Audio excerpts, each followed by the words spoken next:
inflacionário colapso da economia, seguido por caos social ou guerra. Esta situação iminente e não saudável será filtrada pela sociedade, criando problemas a todos os níveis. Não há dinheiro para rendimento garantido, sistema de saúde universal, renovação de infraestruturas. Somos como dependentes viciados. Mas o vício não é heroína, é o dinheiro do crédito.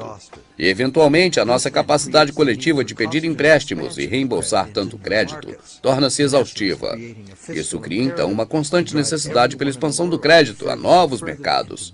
E, em essência, criando um imperativo fiscal para obrigar toda a gente do mundo a ir cada vez mais e endividar-se para sempre. Nos Estados Unidos, essa constante expansão da dívida levou uma dívida total do mercado do crédito em 2008 de mais de 53 trilhões de dólares, o que é cerca de 5 vezes mais que o produto interno bruto do país.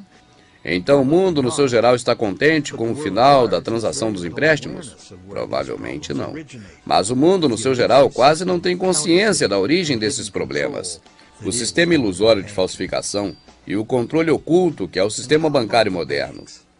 Então, e os bancos? Como é que os bancos tiram vantagem nesse sistema? Bem, em primeiro lugar, colocando somente uma pequena fração do dinheiro que eles emprestam, os bancos obtiveram um rio de rendimento a partir dos juros dos empréstimos dos consumidores e das hipotecas. Em segundo lugar, utilizando seus poderes de crédito, adquirem grandes títulos das empresas e dos governos.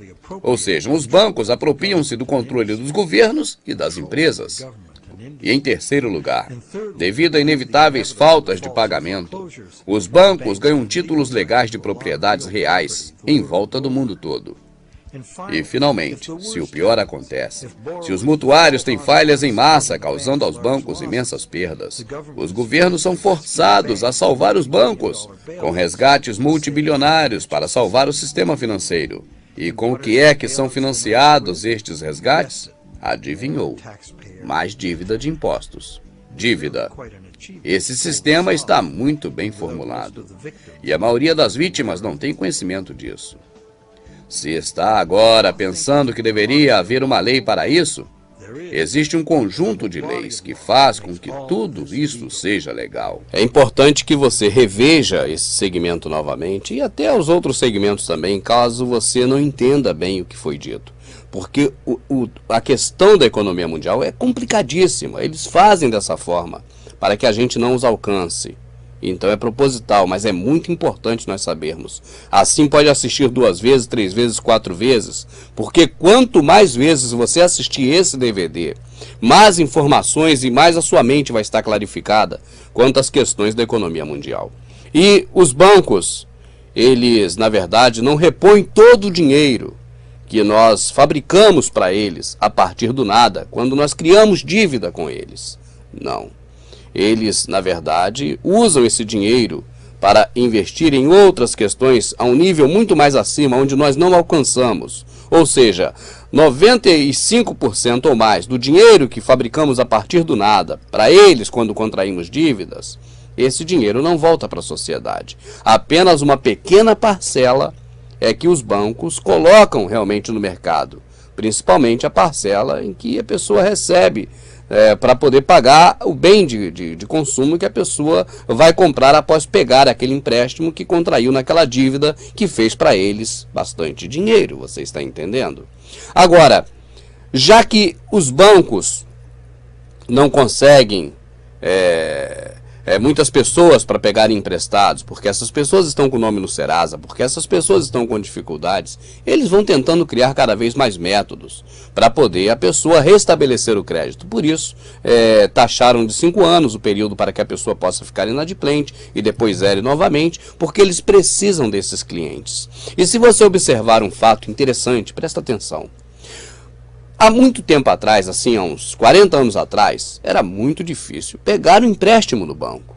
Há 20 anos atrás, era muito mais difícil pegar um empréstimo no banco do que é hoje. Hoje é muito fácil pegar um empréstimo no banco. Os requisitos para pegar um empréstimo no banco hoje são mínimos, tanto que as pessoas ficam nas ruas, dando aquele papelzinho que eles ficam fazendo assim, o tempo todo, oferecendo empréstimos para as pessoas. E por que acontece isso? É simples.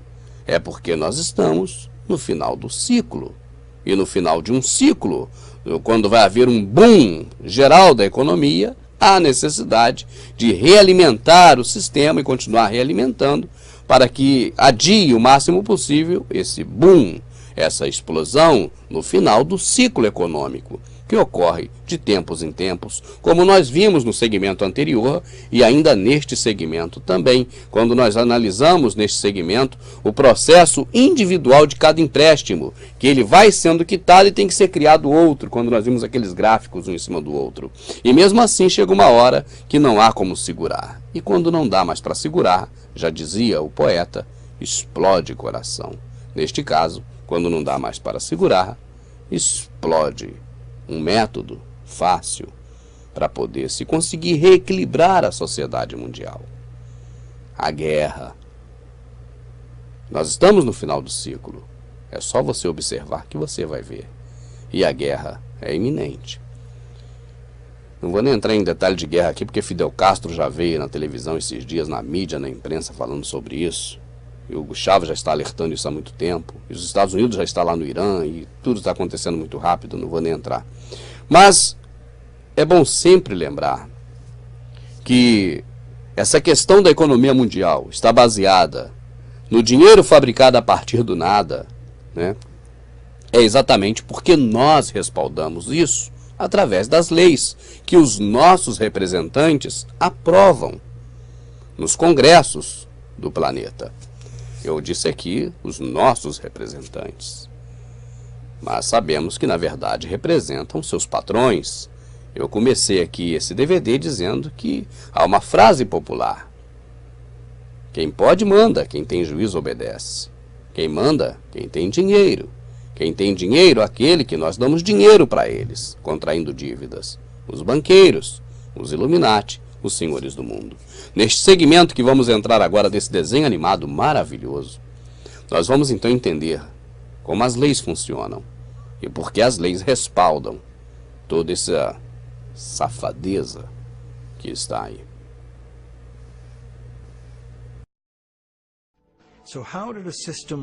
Então, como é que um sistema como esse se transformou em lei? Para responder isso, temos de voltar à Inglaterra, em meados do século XVII.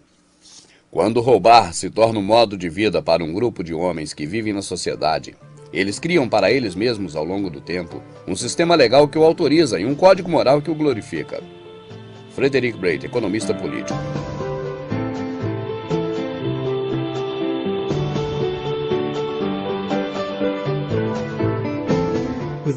Com o desenvolvimento dos melhores navios e as novas explorações que eles permitiam, o comércio estava expandindo-se muito rapidamente.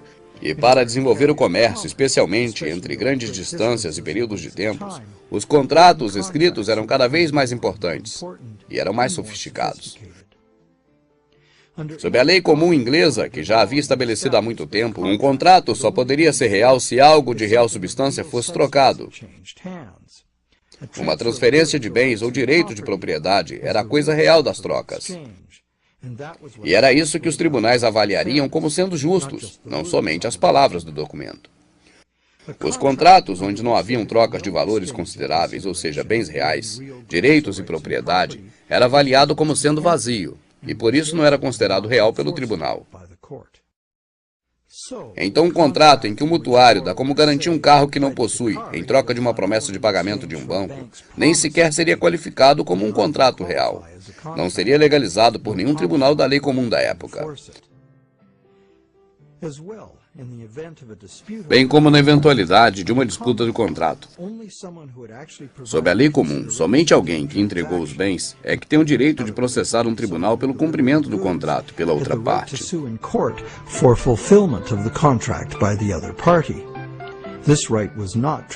Esse direito não era transferível a uma terceira parte.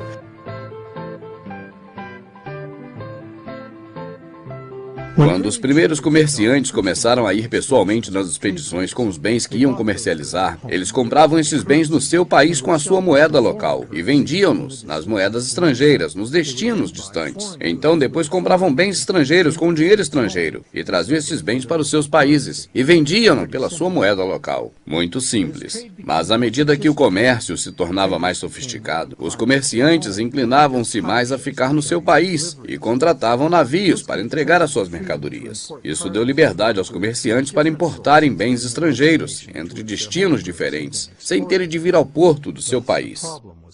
Mas assim criava-se um problema. Os bens exportados tinham sido pagos com moeda estrangeira. O valor dessa necessitava de ser gasto em outro lugar.